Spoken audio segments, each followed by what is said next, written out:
making bouncy balls. You'll need a bouncy ball mould, some colored sand packets, and some water.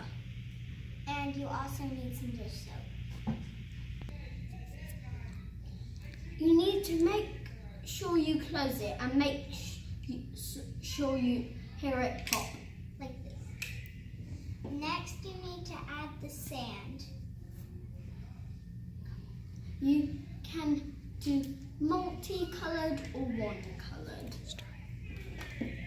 And then can you pause it so you can do it?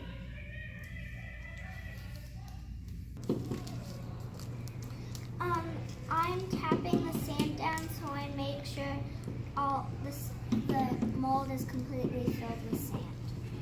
You need to make sure you fill it to the top.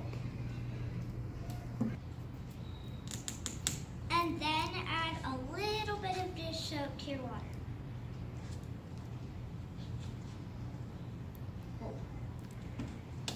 Then put your mould in the water and count to 30.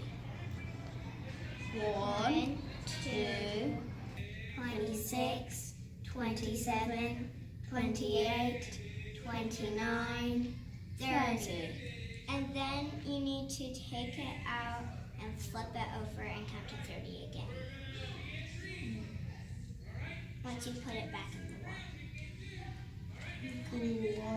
1, 2, 5, 26, 27, 28, 29, 30. And then you need to take it out and let it sit for a little bit so it's not as sticky, and then take it out of the mold.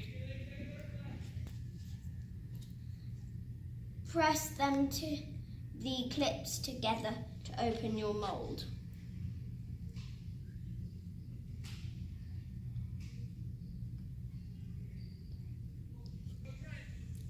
And then you roll it out with your finger to get it out of the mold.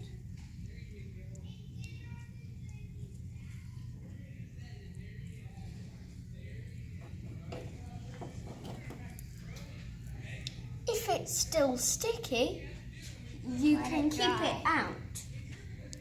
And let it dry. You can also pull the top off if there's a little mound at the top. And as you can see, he made his rainbow, and I made mine half green and half blue. But you can also get glow-in-the-dark sand if you want at other stores like Hobby Lobby. And you can make it all different types of colors. That's how you make bouncy balls.